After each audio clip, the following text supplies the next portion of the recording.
যখন আমার হাসব্যান্ড আমাকে বলেছিল তুমি একটা বেবি নাও, বেবি নাও, কেন নিচ্ছ না, আমাদের একটা বেবি প্রয়োজন, তখন আমি তাকে একটা পরামর্শ দিয়েছিলাম। এখানে বেবি নেওয়ার জন্য প্রথম শর্ত রাজি ডোজ। এখানে ডোজটা আমি তাকে লিখে দিয়েছিলাম, ট্রিটমেন্টটা দিয়েছিলাম যে কি কি করতে হবে শর্ত অনুযায়ী। আমি আমার বউকে শাবনুর রহমানের শর্তে রাজি হলাম। প্রথম শর্তে বেবি হলে তার দেখাশোনার দায়িত্ব নিলাম। বেবি প্রসাব পায়খানা করলে তা পরিষ্কার করাবো। বেবিকে খাওয়ানো, তাকে সুন্দর করে মানুষ করানোর দায়িত্ব আমি সজ্ঞানে গ্রহণ করিলাম। এবং আমার বউ প্রেগনেন্ট থাকা অবস্থায় তাকে টেক কেয়ার করব, তাকে খাওয়াবো, তাকে যত্ন করব,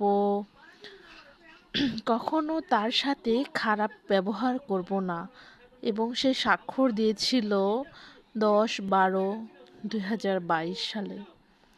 এবং বেবিটা অবশেষে আমাদের হয়েছিল 2024 সালে 19শে মার্চ।